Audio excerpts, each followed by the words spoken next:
사랑하는 주님, 너무나 많은 사람들의 기업이 흔들리고 또 삶의 기반이 흔들리고 타격을 받고 있습니다. 마치 태풍이 오고 또 큰 물이 넘치는 것 같습니다. 반석 위에 세워지지 않은 많은 것들이 떠내려가는 것 같습니다. 사랑하는 주님, 이 어지러운 순간에 많은 것이 혼돈스럽고 고통스러운 이 모든 순간들 가운데 주님, 믿음의 식구들이 담대하고 당당하게 주님의 보좌 앞으로 나아갈 수 있도록 주님 깊은 믿음과 또 주님을 신뢰하는 마음을 주시기를 소원합니다.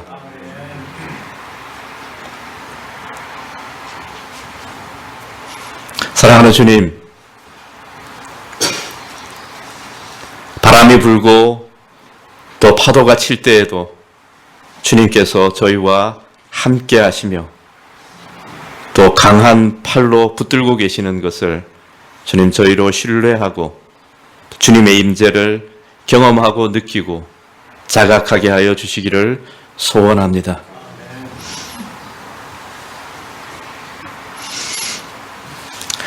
주님, 이 어려운 때에 서로가 서로에게 힘이 되고 또 서로의 짐을 질 수 있도록 주님 교회 가운데 성도의 교제의 비밀을 알게 하여 주시기를 주님 소원합니다.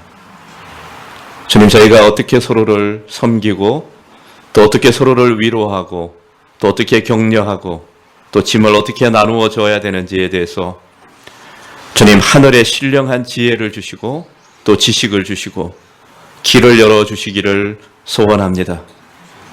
우리의 말하는 한마디 한마디, 함께 드리는 중보의 기도, 또 내미는 모든 손길들과 위로들과 도움들이 하나님께서 함께 하시는 것이 되게 하여 주시기를 소원합니다.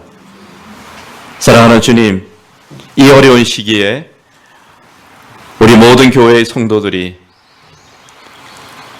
하나님을 예배하는 것이 무엇인지를 배울 수 있도록 주님께서 도우시기를 소원합니다. 홀로 있을 때, 가족과 함께 있을 때, 또 많은 삶의 짐을 지고 갈 때, 생활로서 드리는 예배가 무엇인지, 또 삶으로 드리는 예배가 무엇인지를 주님 가르쳐 주시기를 소원합니다. 주님, 어느 때보다도 말씀을 주시기를 원합니다.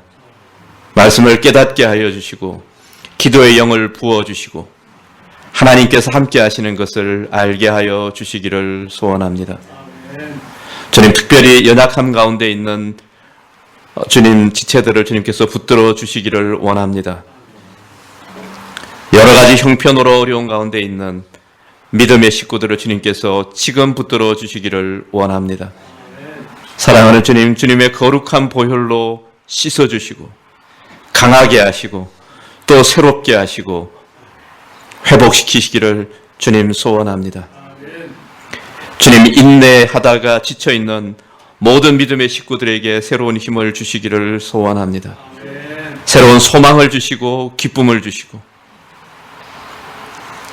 주님과 함께 있는 시간 가운데 큰 기쁨이 임할 수 있도록 인도하여 주시기를 소원합니다. 주님, 우리의 드리는 예배를 온전히 주님께서 인도하여 주시고 목사님을 통하여 말씀하실 때 우리 가운데 말씀의 교제가 있게 하여 주시기를 소원합니다. 이 예배와 함께 하여 주시기를 간절히 원합니다. 예수 그리스도의 이름으로 기도합니다.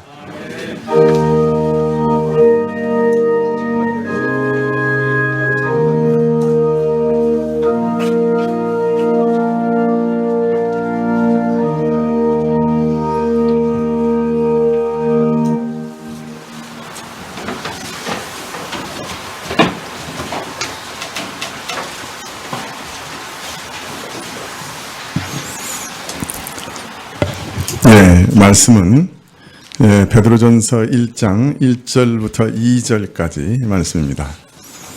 베드로전서 1장 1절부터 2절까지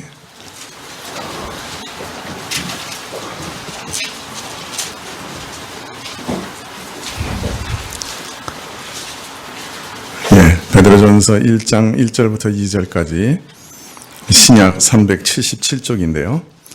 네, 찾으신 줄 알고 봉독해 드리겠습니다. 베드로전서 1장 1절부터 2절.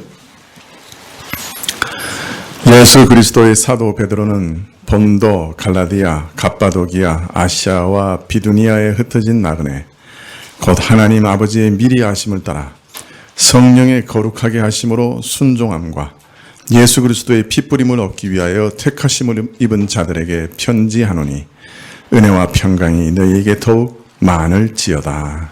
아멘.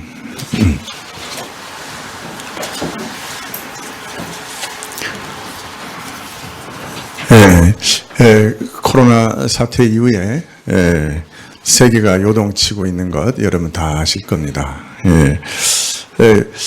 더 걱정되는 것은 평화의 기운이 사라지고 전쟁의 기운이 움트는 것 같아서 그래서 더 걱정입니다. 최근에 그 미국이 항공모함을 4대를 우리나라 근해로 보냈습니다. 지금까지 우리나라 근해 항공모함이 최고로 많이 온 적이 3대가 온 적이 있었어요. 그 북핵 위기가 아주 높아지고 할 때 2017년 이후에 3대가 한꺼번에 온 적이 있었는데 보통은 이제 일본에 있는 1대 정도만 주둔하고 있어요. 그런데 4대가 한꺼번에 모이는 아주 이상한 일이 벌어졌어요. 그래서 군사 관계자들 사이에는 이게 무슨 일이냐, 왜 4대가 한꺼번에 모이느냐, 북한이 뭔가 좀 심상치 않은 일을 벌이려고 하니까 미국이 지금 상당한 군사적 압박을 보이고 있는 것 아니냐, 뭐 그런 이제 해석이 나오고 그랬어요. 그런데 이제 최근에 나온 해석은 뭐냐면 중국이 대만 밑에 있는 동사군도라고 하는 그 섬이 있는데 그 섬을 8월 달에 침공해서 점령하는 훈련을 하기로 했다 하는 이제 뉴스가 나왔어요. 그래서 근데 이제 중국이 단지 훈련으로 끝낼 것이냐, 아니면 정말로 동사군도를 점령할 것이냐, 이것 때문에 이제 촉각이 곤두서 있고, 그래서 미국이 그것에 대해서 미리 방지하기 위해서 항공모함을 4대를 지금 보내고 있는 것 아니냐, 이제 그런 해석이 이제 최근에 나왔어요. 하여튼 중국으로서도 지금 위정자들이 여러 가지 이제 국민들 앞에서 내놓을 게 있어야 되는데 내놓을 것은 없고, 지금 경제적으로도 매우 어렵고 하니까 대만 밑에 있는 그 독도 비슷한 섬들인데 경찰이 한 20-30명씩 이렇게 지키고 있는 섬들이에요. 그게 이제 대만이 시료 지배하고 있는 섬인데 그 동사군도를 침공해서 국민들의 사기를 높이려고 하는 거 아닌가, 그런 이제 우려가 나오고 있습니다. 여하튼 하여튼 세상이 더 평화로운 방향으로 나가고 있는 게 아니고 더 좀 혼란하고 더 이렇게 전쟁 쪽으로 가까이 기우는 그런 때가 아닌가, 그런 생각이 듭니다. 사실 지금 정치인들은 어떤 생각을 하고 있을까요? 제 생각에는 아마 다 두려워하고 있을 것 같습니다. 그리고 뭐 앞을 내다볼 수가 없으니까 뭔가를 이렇게 더듬으면서 참 눈이 감긴 사람들처럼 불안하고 우리와 다 마찬가지로 떨고 있지 않을까, 그런 생각이 듭니다. 경제인들은 어떻게 할 거야? 어떤 면에서 다 이렇게 마치 표류하는 뗏목 위에 타고 있는 느낌이 들 거라, 그런 생각이 들어요. 어디로 갈지 모르고 내 마음대로 어떻게 방향을 조절할 수도 없고 그냥 흘러가는 대로 떠내려가고 있는 그런 상황처럼 느껴질 것 같다, 그런 생각이 듭니다. 자, 이런 혼란은 사실은 코로나가 촉발했지만 어떤 면에서는 이미 조짐이 있었고 그것이 코로나로 인해 일찍 터진 것에 불과하다, 저는 그런 생각이 듭니다. 사실 이런 모든 혼란의 이면에는 늘 그렇지만 인간의 욕망과 탐욕이라는 괴물이 자리 잡고 있죠. 사실 최근에 가장 큰 문제 중에 하나는 뭐냐면 생산이 소비보다 더 많다는 거예요. 보통은 필요가 있어서 우리가 생산해서 쓰잖아요.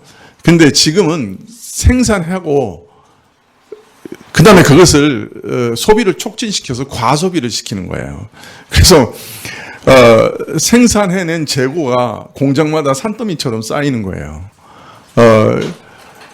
자, 그러니 사람들을 부추겨서 소비를 진작시켜야 되고, 그러다 보니 나중에는 자원이 과도히 소비되어서 참으로 모든 삶의 터전이 파괴되고 척박하게 되고, 심지어는 버릴 쓰레기 매립 장소가 없어서 참 난리가 나는 그런 상황이 된 것이죠.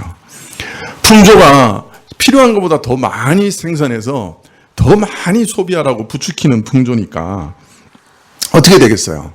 사람들은 그것을 사기 위해서 또 정신없이 돈을 벌어야 되고, 그러다 보니 수단 방법을 가리지 않게 되고, 그러니 삶이 거짓과 폭력과 참 불의가 횡행하는 그런 삶이 됐죠. 인간의 탐욕은 국경선을 넘은 지 오래됐고, 이제는 모든 사람들이 세계의 모든 사람들과 경쟁해야 되는 무한 경쟁 사회가 되고 말았어요.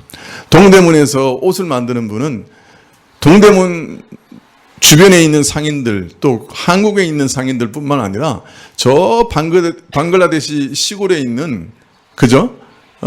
그 공장하고도 경쟁해야 되는 상황이 된 거예요. 그러니 이것은 정말 사람들이 배견하기가 힘든 상황이죠. 이 일을 통해서, 세계화라고 하는 일을 통해서 돈을 벌고 유족하게 된 사람들이 상당히 많이 있지만, 반면에 또 그것으로 인해 참으로 소외되고 가난하게 되고 구석에 몰린 사람들도 상당히 많이 있는 거예요. 최근에는 그런 사람들을 또한 부추기는 새로운 정치 세력이 세계 곳곳에서 이미 막 우후죽순처럼 자라나기 시작했죠. 또 이렇게 참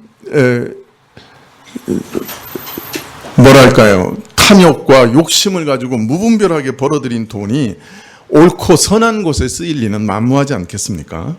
사람들은 먹고 마시고 음란한 쾌락을 즐기는데 쏟아붓게 됐죠. 그러다 보니 이 시대는 정말 무도한 시대요, 염치와 체면이라고는 찾아보려고 해도 찾아볼 수 없는 그런 시대가 됐어요. 돈을 벌 수 있다고 하면 체면이고 염치고 도리고 이런 것들은 사실은 아무 소용없는 그런 것들이 되고 말았죠. 예전에는 이렇게 뭔가 범죄를 하면 부끄러워하고 수치를 알았는데, 요사이는 형량을 적게 받기 위해서 회개한다고 말은 하지만 전혀 그런 양심의 가책이 없는 사람들이 가득 생기고 있는 현실이죠. 사람들은 어른아이 할 것 없이 그저 모두 즐기고 노는 것에 온통 관심이 쏟아지고, 심지어는 자기 영혼도 팔아먹고 있어요. 게임하고 영화 보고 드라마 보고 오락 프로 보고 스포츠 보고 새로운 전자제품 사고 새로운 차를 사고 새로운 집을 구매하고, 이런 것에 온통 사람들의 관심이 다 쏟아져서 어떤 면에서는 사람들이 미쳐 돌아가고 있다, 그렇게 생각될 정도로 과도하게 세상의 것을 쫓아가고 있는 것을 보게 됩니다. 이런 쾌락의 열매가 무엇입니까? 그 결과는 실업의 공포와 두려움, 살인과 같은 노동 강도, 경쟁심으로 인해 망가진 마음들, 헝클어진 가족관계, 화평이 사라진 세계, 불같은 욕망이 가득하고,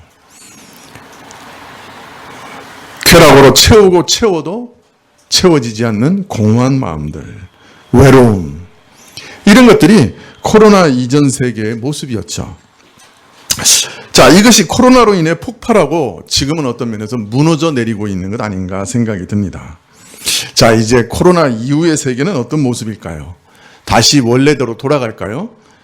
아니면 새로운 세계가 될까요? 아마 하여튼 둘 중에 하나겠죠. 빠르게 예전 모습을 다시 회복해서 그대로 예전 모습을 답습해 가든지, 아니면 세계화라고 하는 것이 많이 무너져서 각각의 나라가 각자 도생하는 새로운 모습으로 변화될지 그건 잘 모르겠어요. 예, 그러나 충격이 오래 가리라 하는 것은 누구나 다 알고 있는 것이죠. 오늘 베드로는 이처럼 요동치는 세상 가운데 신자가 무엇을 붙잡아야 하는가 하는 것을 우리에게 가르쳐 주세요. 이것은 베드로 자신이 붙잡았고 베드로 시대의 신자들이 붙잡았습니다. 베드로 시대의 신자들은 우리보다 훨씬 더 복잡하고 소용돌이 치는 세계에 살았으며 또 심각한 핍박과 박해 가운데 살았죠. 우리는 상상할 수도 없는 그런 세상 가운데 살았던 사람들인데 이런 사람들이 붙잡았던 것이에요. 그리고 그들이 그 속에서 은혜와 평강을 누렸던 것이죠. 그래서 오늘도 요동하는 세계 가운데 우리가 평강을 유지하기 위해서 이들이 붙잡았던 것을 우리도 붙잡아야 될 것이다. 이런 생각이 듭니다. 그래서 우리가 붙잡아야 될 것이 무엇인가 하는 것을 이 베드로 전서를 통해 살펴보려고 하는 것이죠. 베드로 사도는 지금의 터키 북부 지역에 흩어져 있던 교회들에게 편지하면서 편지를 수신하는 그 사람들이 누군가 하는 것을 밝히시고 있습니다. 저들은 하나님과 관계에서는 택하심을 받은 자들이다. 이렇게 가장 먼저 얘기하고 있고 세상과 관계에서는 흩어진 나그네다. 이렇게 말씀하고 있어요. 이것은 신자는 누군가 하는 정의, 그 신자의 정체성을 밝히는 말씀이기도 한 것이죠. 먼저 신자는 누구냐? 하나님의 택하심을 받은 자라. 수많은 세상 사람들 가운데 특별히 하나님이 관심을 갖고 택하신 자들이에요. 다른 사람들이 입지 못한 하나님의 특별한 은혜를 받은 선택된 백성이에요. 또 세상과 관계에서는 나그네다 이렇게 얘기하십니다. 그런데 이 나그네란 말은 어떻습니까? 그 어감이 나그네 그러면 우리에게 어떤 어감으로 다가옵니까? 좀 외롭고 또 쓸쓸하고 힘들고 아마 이런 어감으로 다가올지 모르겠습니다. 사실 이 땅에서도 나그네로 사는 것은 참 불편합니다. 사실 그러나 우리는 사실 다 나그네인데 좀 불편함을 못 느끼고 살죠. 어떻습니까? 여러분 다 떠돌이로 사는 사람들 아닙니까? 아니에요? 네. 우리나라는 지금 고향에 뿌리 박고 사는 사람들 얼마 안 되죠? 그죠? 경기도 서울권에만 수천만이 사는데 그 사람들 전부 원래부터 서울 살았던 사람들 아니죠? 여기 앉아 계신 분들 중에도 서울이 고향인 분들은 별로 없죠? 사실 다 나그네예요. 네. 우리 삶이 대부분 뿌리 없이 떠도는 객지 생활인데 그러나 우리가 다 나그네니까 별로 고향에 대한 생각이 없습니다. 별 의미가 없어요. 예, 하지만 얼마 전까지 남의 지방에 가면 그 겁나는 일이었죠. 그 텃세가 심해가지고. 예, 지금도 귀농하는 사람들 꽤 있어요. 그 시골의 그 한적한 삶을 이 도시가 너무 복잡하니까 시골에 가서 조금 이렇게 바쁘지 않는 그 안락한 삶을 살면 좋겠다. 그래서 귀농하는 분들이 꽤 있는데 귀농하는 분들이 처음에 딱 부딪히는 일이 뭐냐? 동네 사람들이 찾아온대요. 그리고 동네 발전 기금을 한 300만 원씩 내놓으라고 한다는 거예요. 우리가 이거 열심히 일해서 수도 놓고 전기 놓고 다 한 거니까 네가 들어와서 살려면 최소한 발전기금 300만 원 내놔. 그렇게 하지 않는 동네가 없대요. 그리고 그런 동네 사람들 텃세 속에서 동네 사람들하고 사귀는 것이 쉽지 않아서 귀농에 실패하는 사람들이 참 많다 한 얘기를 들은 적이 있습니다. 어느 골짜기에든지 어느 지방에서든지 하루도 마음 편히 살지 못하고 내가 언제 여기서 보따리를 싸야 할까 전전긍긍하며 살아가는 것은 얼마나 어렵고 고통스럽겠습니까? 그런데 신자의 처지는 사실은 이 땅에서 바로 그런 나그네와 같은 처지다. 어떤 면에서는 이 지구상 어디에도 마음 놓고 발붙일 곳은 없다. 그렇게 말씀하고 있는 것이죠. 이 땅에 살지만 세상과 신자는 서로 바라보는 것이 달라요. 좋아하는 것도 다르고 추구하는 것도 다르고 가치 있고 아름답게 여기는 것도 정반대예요. 그래서 세상에 사는 동안 믿는 자는 항상 어떤 면에서 나그네일 수밖에 없어요. 뭔가 나하고 이질적인 것 같아요. 우리 청년들이 고등학교 때까지는 잘 모르는데 대학 들어가서 이제 정말 세상과 부딪히게 되고 어떤 면에서는 세상 사람들하고 부딪히게 되면 어떤 그런 거 느끼실지도 모르겠어요. 얘네들은 어떻게 나하고 이렇게 다르지? 나는 정말 이 아이들 속에서는 정말 소수구나. 나는 정말 외톨이구나. 혹 그런 거를 느껴보신 적이 있는지 모르겠어요. 우리 청년들이. 혹시 그런 거 느끼셨다고 하면 굉장히 축복받은 거예요. 그 어떤 면에서는 내가 나그네라고 하는 것을 실감하게 된 것이고 그것이 내가 하나님의 선택받았다고 하는 아주 중요한 증거일 수도 있어요. 네. 어떻게 우리 청년들 좀 그런 거 느껴본 적 있어요? 달라요. 생각이 달라요. 가치관이 달라요. 기준이 여기는 게 달라요. 그래서 세상에 속할 수가 없는 거예요. 발붙이고 싶어도 발붙이려고 해도 할 수가 없어요. 그래서 나그네처럼 정처 없이 떠돌아 살게 되는 것이에요. 세상에 내 삶의 뿌리를 내리겠다는 생각 아예 갖지 않는 거예요. 잠시 몸을 담았다가 떠나야 할 것이다 라고 생각하는 것이죠. 자, 그런데 신자가 이렇게 어렵고 힘든 나그네 생활을 기꺼이 감수하는 것은 자신에게 더 나은 본향이 있다는 것을 알고 또 그 본향을 발견했기 때문이에요. 가장 귀중한 보물을 발견했던 것이죠. 그것 때문에 자신의 재산과 생명과 지위를 잃어버릴 위험이 다가와도 기꺼이 버릴 수 있는 것이죠. 왜? 그보다 훨씬 더 귀중한 보물을 발견했기 때문이죠. 신자는 오직 그 거룩한 주의 나라에 영영이 정착하기를 바라고 그곳에서 안식을 얻기를 바랍니다. 반면에 이 땅에 사는 동안에는 이 땅에 속한 모든 풍습에서 자기를 보호하고 자기를 지키며 비록 땅에서 살지만 하늘의 신령한 나라에 속한 자로서 그 나라에 합당한 사람으로 살기를 바라는 것이죠.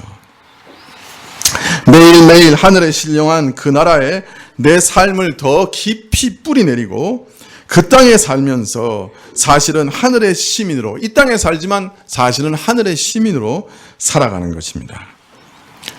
그리고 나는 이 땅에서 나그네니 이 땅에서 어찌 편히 쉬기를 바라겠는가 이렇게 생각하면서 이 땅에서의 받는 고난을 기꺼이 감당하며 살아가는 것이죠. 여러분 교회에 나오시는 목적이 갖가지 있으실 것입니다만은 우리가 이 점을 좀 바로 알고 믿으시면 좋겠어요.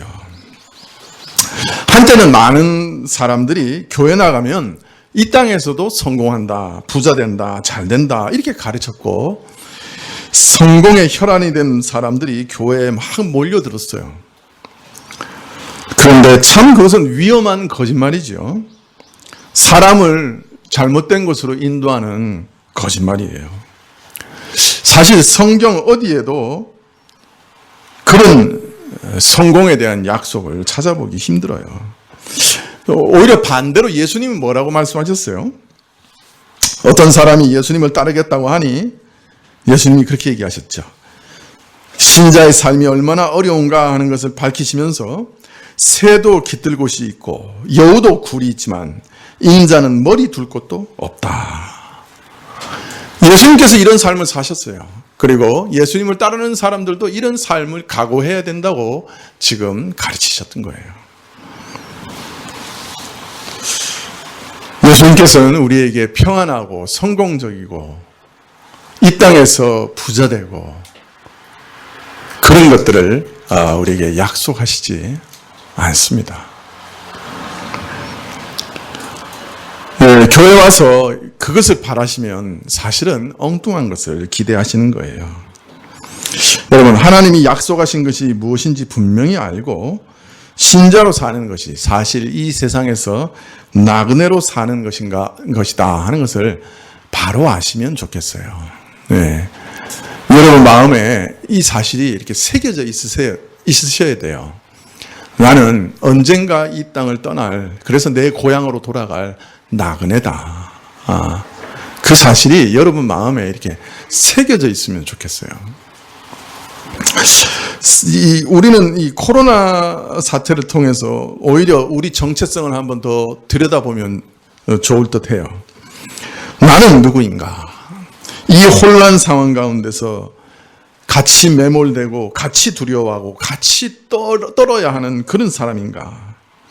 아니면 혼란한 도시를 여행하고 있으나 여기는 내 본향이 아니다 하는 믿음으로 담대함을 잃어버리지 않고 이 땅에서는 먹을 것과 입을 것과 마실 것이 있으면 족한 줄 알고 사치와 방탕과 쾌락에 휩싸이지 않고 고고한 나그네 길을 걸어가는 사람인가?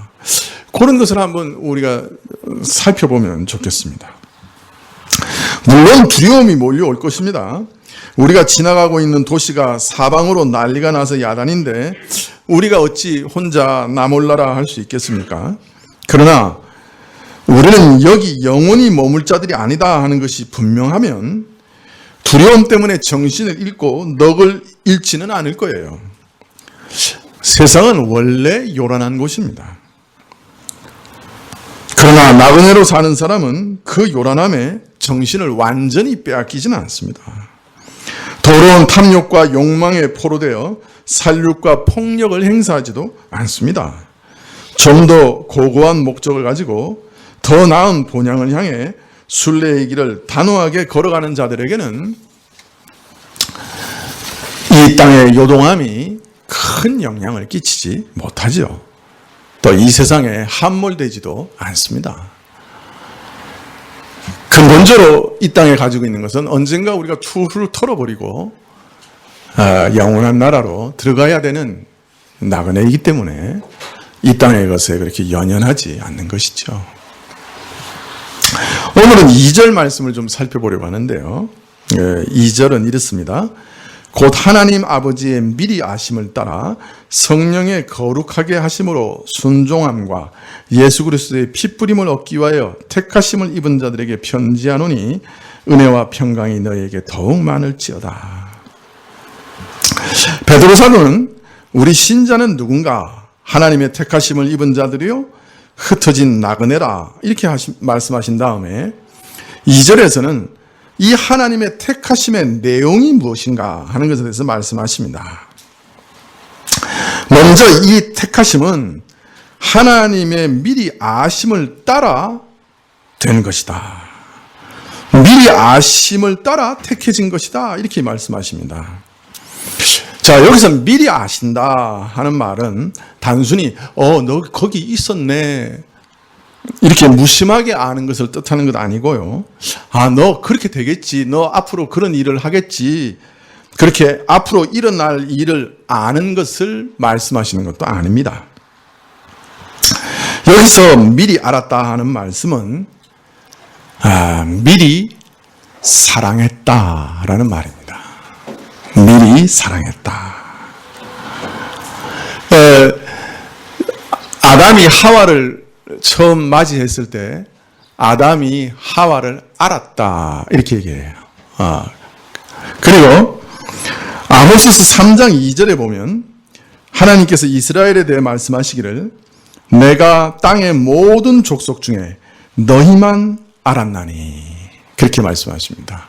같은 말이에요. 너희만 사랑했다. 하나님이 세상의 모든 족속을 다 아시죠. 그런데 너희만 알았다 이렇게 얘기하셔요. 그거는 너희만 사랑했다 그런 말입니다. 자, 미리 사랑하시고 미리 아셨는데 언제부터 아셨는가? 에베소서 1장 4절에 보면 창세전에 그리스도 안에서 우리를 택하사 우리로 사랑 안에서 그 앞에 거룩하고 흠이 없게 하시려고.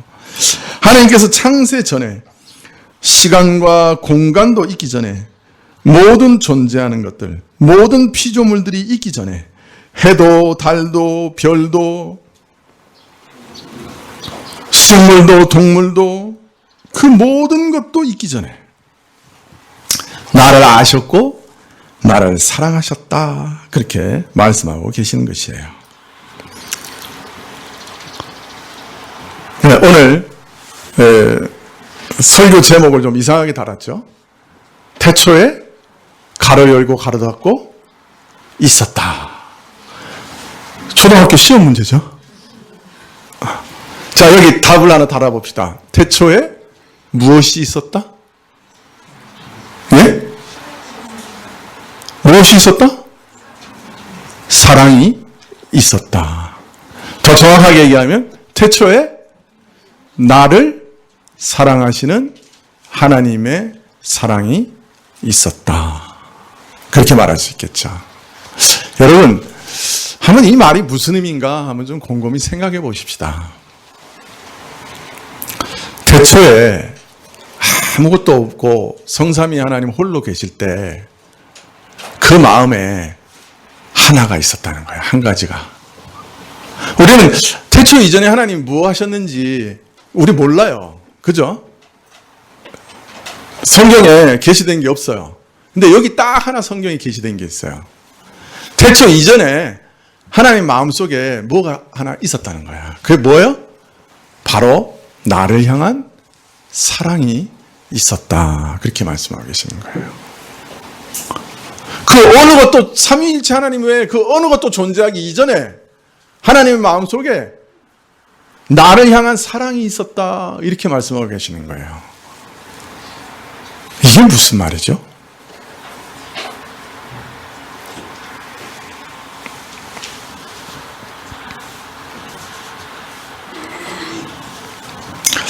우리는 사실 이 말씀의 의미를 다 알 수 없을 거예요.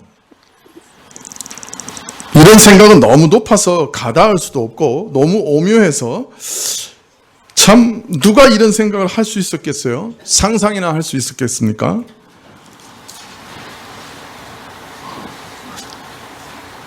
제가 처음에 이 말씀을 들을 때 마음속에서 야, 다행이다, 그런 생각했어요. 야, 다행이다. 이 온 우주가 나에 대한 적의로 시작된 게 아니고 이 온 우주가 그저 목적 없이 향방 없이 시작된 것도 아니고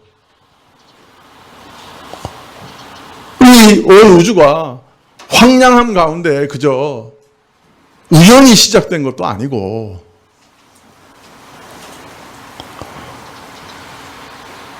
이 천지를 만드신 분이 나를 향해서 어떤 적의와 진노를 가지신 게 아니고 처음부터 사랑을 가지고 계셨다라고 말씀하셔서 저는 이게 무슨 뜻인지 잘 몰라도 야, 다행이다 그런 생각을 했던 기억이 있습니다.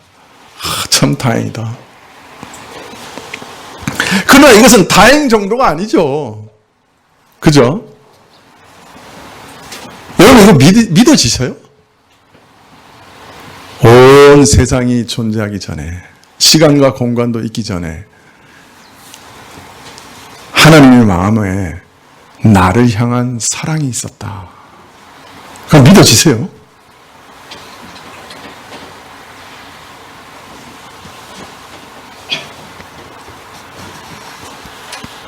태초부터 나를 사랑하는 분이 계셨어요. 아니, 모든 것의 시작은 나를 사랑하시는 이 사랑으로부터 시작된 거예요. 모든 것이 시작되기 전에 나를 향한 사랑이 있었고 모든 것은 이 사랑으로부터 시작된 거예요. 얼마나 놀라운 생각이에요. 이 성경이 이렇게 말씀 안 하시면 이거 누가 알 수가 있겠어요? 사실 이 말씀을 믿으면 인생이 달라져요. 인생이 달라져요. 제가 이 사실을 깨닫게 됐을 때 인생이 달라졌어요. 세계를 보는 가치관이 달라지고 나를 보는 생각이 달라지고요. 인생의 목표도 다 달라졌어요. 교인들을 바라보는 눈도 달라졌어요.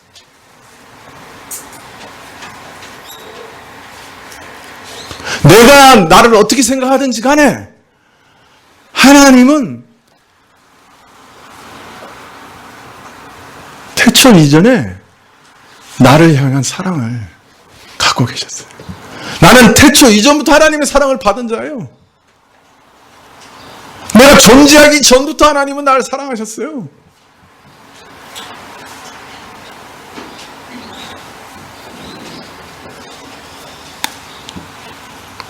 생각이 달라요. 가치관이 달라요. 인생이 달라져요. 나를 보는 눈이 달라져요.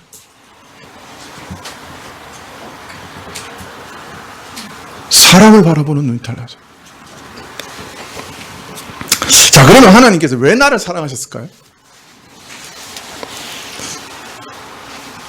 성경에서는 그 이유를 알 수 없으나 분명한 것은 내 안에 있는 무엇을 보시고 사랑한 것은 아니다 라고 말씀하십니다.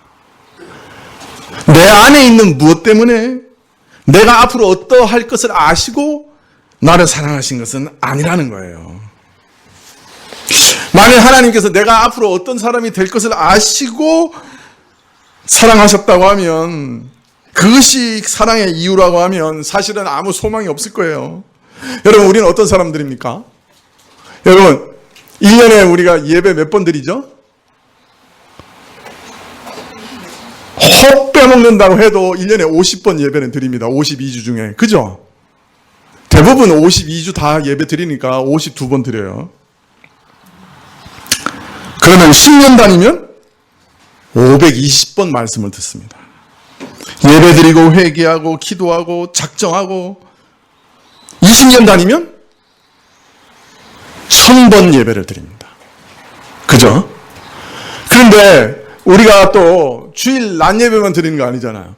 지금은 못 드리고 있죠. 오후 예배도 드리죠. 수요 예배도 드리죠. 금요 기도에도 새벽 기도까지 나오면 도대체 몇 천 번 예배를 드리고 몇 천 번 설교를 듣는지 몰라요. 자, 그런데 어떻습니까? 우리는 변했습니까? 내 마음속이 천사 같습니까? 아니요. 마귀하고 더 닮았어요. 악한 정욕, 여전히 죄를 짓는 생각. 어떤 때 은혜가 떨어지면 예수 안 믿는 사람하고 흡사해요. 아니, 능가해서 옛날 가락이 나오기도 해요. 맨날 한가닥 하던 거.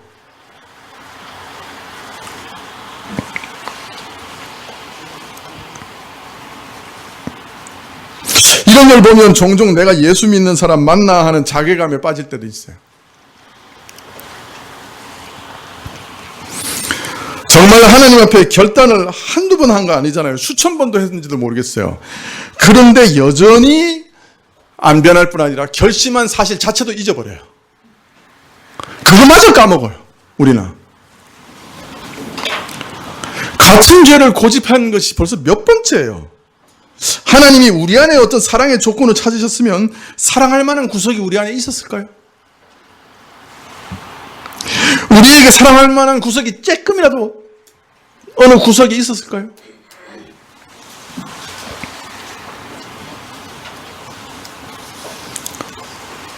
사랑을 주면 사랑을 받을 줄이라도 알고 그 사랑을 이해할 줄이라도 알아야 되는데, 그래야 안 되는 마음을 움켜쥐고 노력이라도 할 텐데, 사랑에 대한 반응과 감정과 이해가 전혀 없어요. 아니, 사랑에 대한 반응은 고사하고 반역을 일삼아요. 원망하고 욕을 해대는 존재예요. 이게 바로 우리예요. 그래서 하나님께서 우리를 보고 뭐라 그러세요? 목이 곧은 백성이다. 그런 말씀을 하시는 거예요.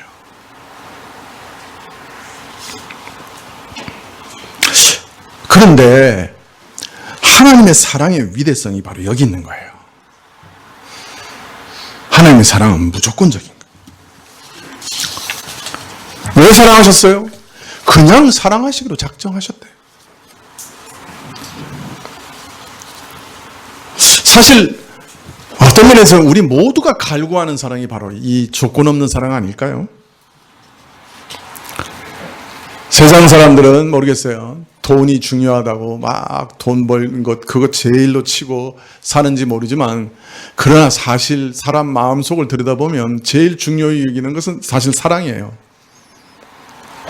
여러분 드라마 한번 보세요. 그냥 아무 드라마나 가지고 한번 보세요. 거기 사랑 얘기 빠지는 드라마 있나요? 거의 없죠. 거의 주제가 다 사랑이에요. 처음에는 독립운동인 줄 알았더니 나중엔 사랑이고, 그죠? 처음에는 전쟁 얘기인 줄 알았더니 나중엔 사랑이고, 기승전결 사랑이고, 결론은 사랑이고, 이런 거 아닙니까?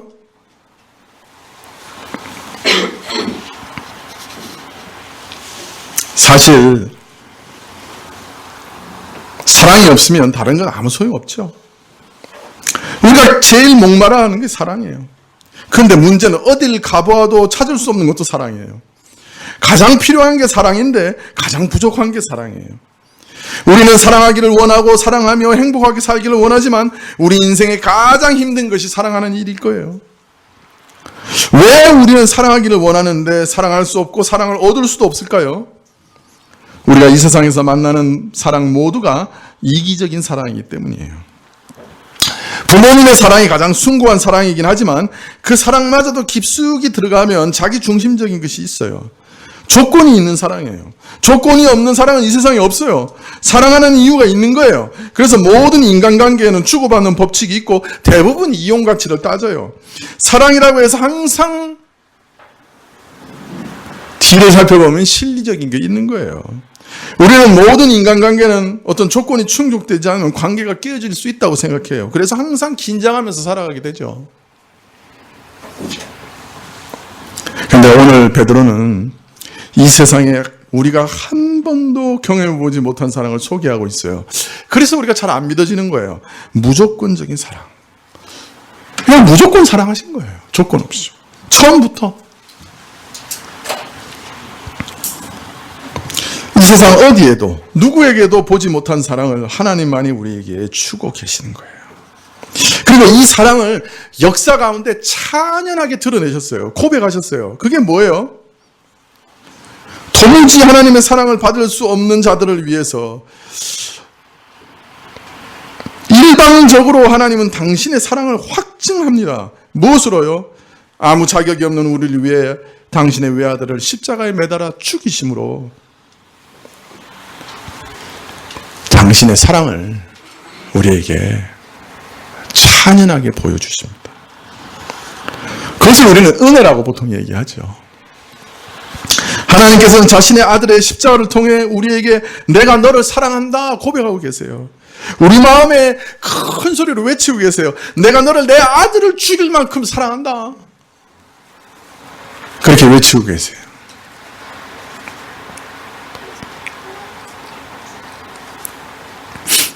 듣고 안 듣고는 여러분 자유지만 지금도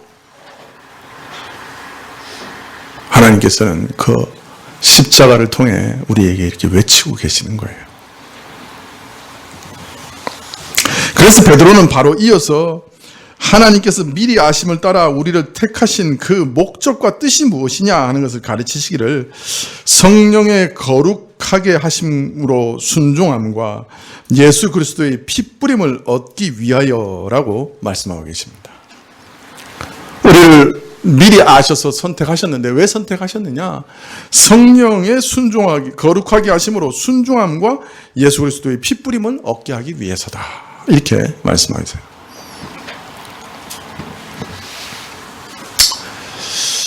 저는 헬라어를 공부하면 성경의 뜻이 더 분명해질 줄 알았어요. 근데 정반대예요. 더 많은 다양한 해석의 가능성을 발견해서 어려워질 때가 많았어요. 특히 이 구절도 그런데 한 3가지 방향으로 해석이 가능해요. 오늘 시간이 없는데 그거 다 말씀드릴 수는 없고, 여하튼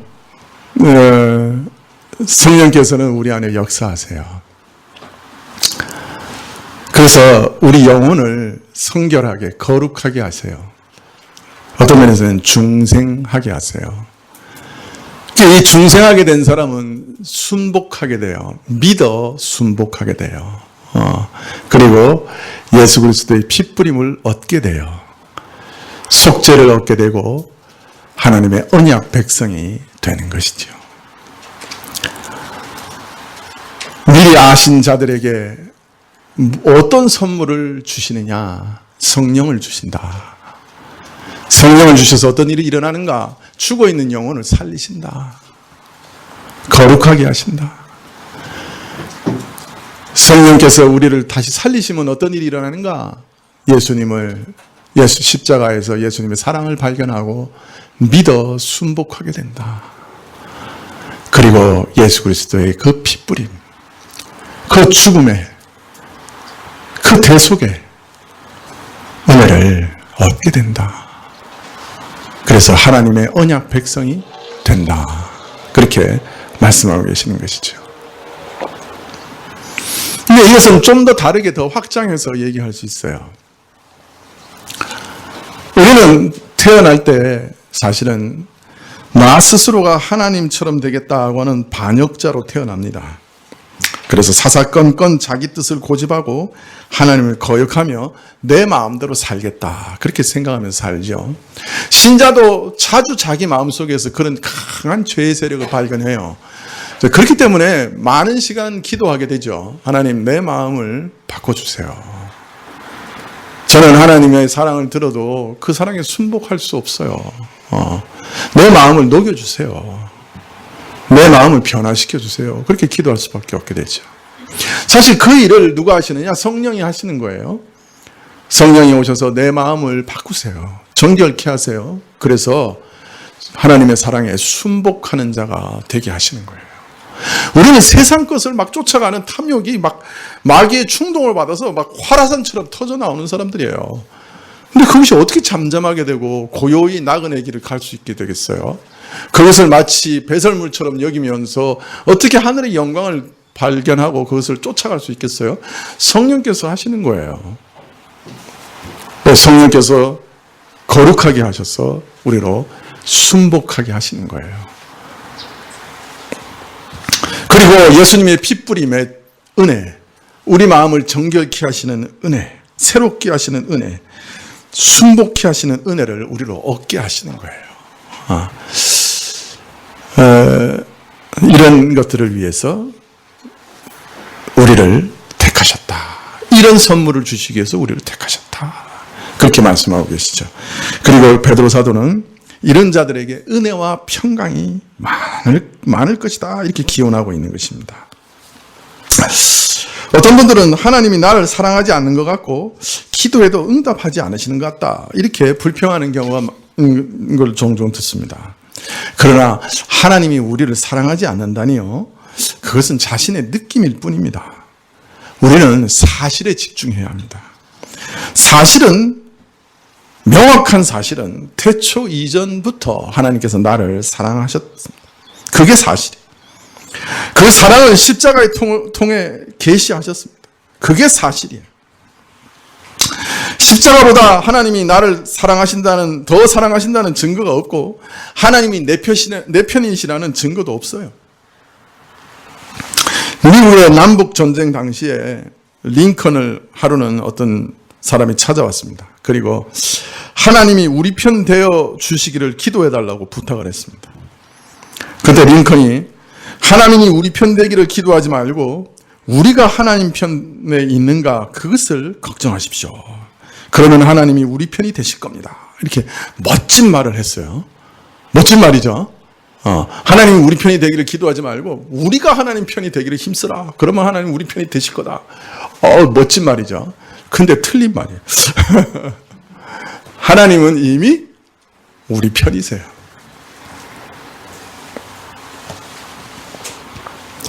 하나님은 영원 전에 우리를 사랑하시고 우리 편 되시기로 작정하셨어요. 성경 읽어보세요. 사실 불공정해요.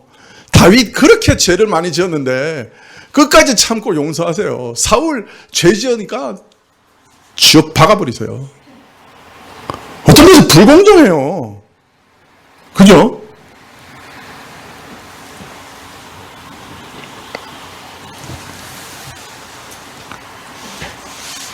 태초부터 나를 사랑하시기로, 나의 편이 되시기로 작정하셨어요.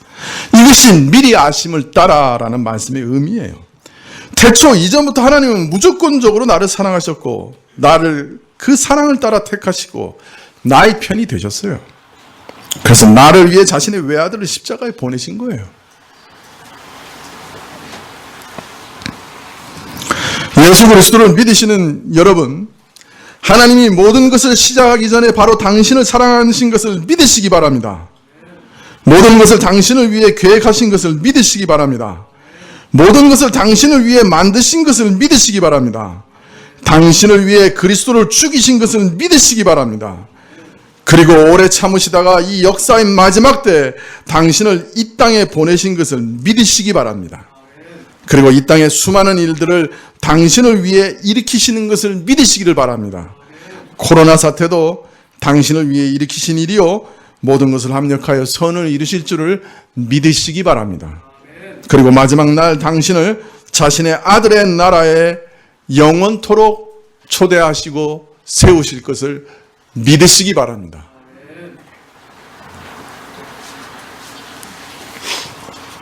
이 사실을 믿으면 이 땅에서 우리가 경험하는 모든 일은 그분이 그 사랑의 계획 안에 세우신 일들이요, 우리 인생을 괴롭히는 모든 망치와 끌과 용광로들은 우리를 그의 형상으로 빚어가시고 만들어가시는 사랑의 손길임을 인식하게 됩니다. 우리는 종종 우리 인생에서 불쾌한 일들, 불행한 일들, 하나님이 살아계시다면 어떻게 이런 일들이 일어날 수 있는가 하는 일들을 경험하기도 합니다.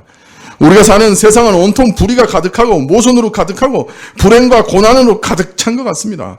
우리는 우리가 경험하는 여러 가지 일들과 세상의 모순 앞에서 어안이 벙벙하고 마치 하나님께서 우리와 함께 하시지 않는 것 같은 당혹감을 느끼기도 합니다. 그러나 우리는 그 모든 순간 태초에 나를 사랑하신 하나님이 계셨다 하는 사실을 상기해야 합니다. 그 사랑으로 모든 것이 계획되고 시작되고 만들어졌다는 것을 기억해야 합니다.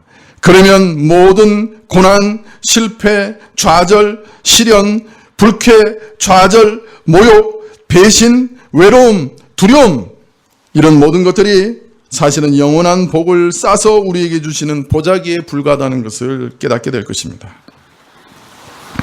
그리고 이 요동치는 세상 가운데서도 평강을 잃지 않고 살아갈 수 있을 겁니다.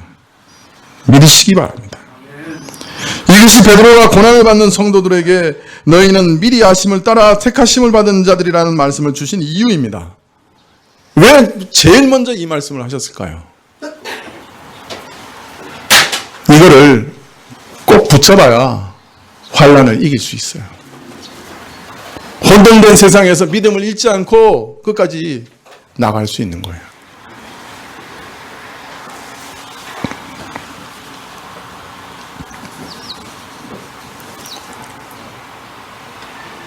한번 돌아가셔서 이 말씀을 좀 묵상해 보시면 참 좋겠어요. 태초에 나를 사랑하시는 사랑이 있었다. 그분이 그 사랑 때문에 모든 역사를 시작하셨고, 그래서 온 우주는 바로 나를 위해 존재하는 것이다. 이 사랑을 발견한 사람들은 다 알아요. 아, 이 온 우주가 나를 위해 존재하는 것이네. 다 안다고요. 그리고 이 사랑에 이렇게 반응해요. 온 우주는 나를 위해 존재하고 나는 나를 사랑하시는 한 분 하나님을 위해 존재한다. 그렇게 반응하게 되는 거예요. 기도하시겠습니다.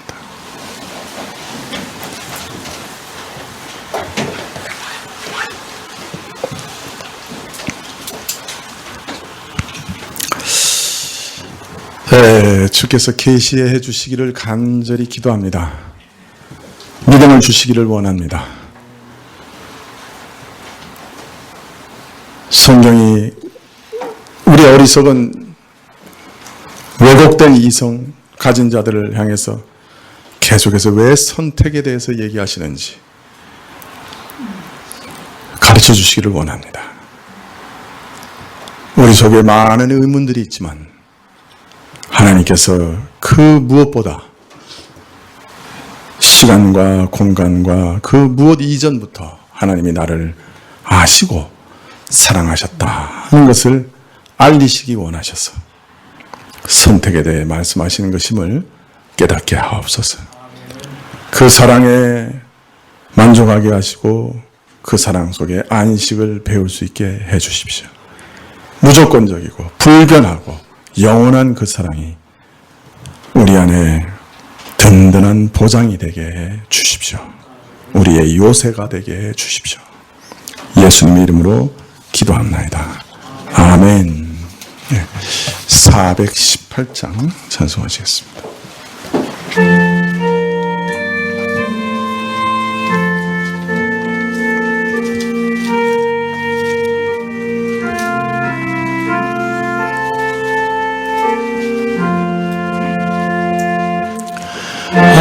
하나님 사랑은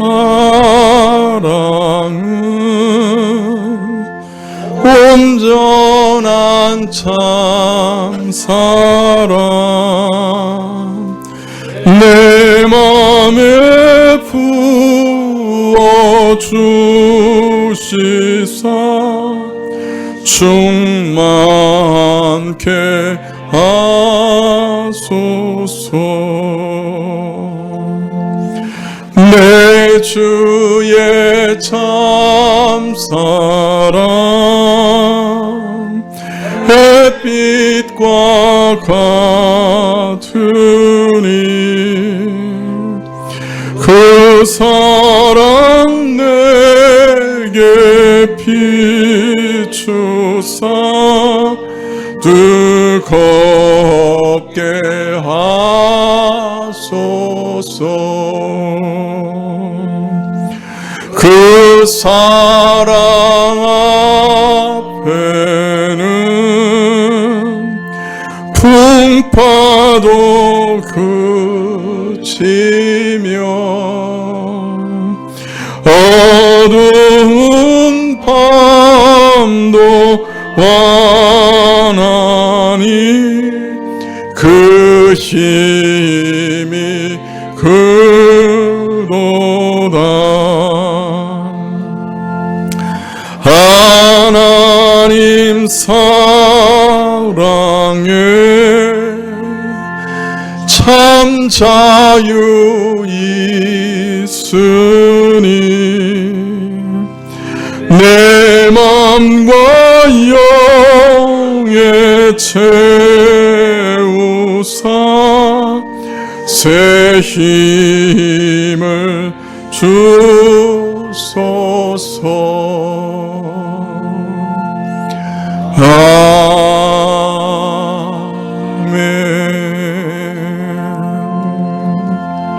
아멘. 기도하시겠습니다. 지금은 우리 주 예수 그리스도의 은혜와 하나님 아버지의 그 크신 사랑과 이 은혜와 사랑을 깨닫게 하시고 누리게 하시는 성령님의 교통하시고 역사하심이 어떤 상황에서도 하나님의 사랑은 변하지 않고 여전히 우리를 향하여 부어지고 있음을 믿으며 그 사랑을 더 깊이 경험하기를 구하며 머리 숙인 주의 백성들 위해 지금부터 영원까지 함께 계실지어다. 아멘.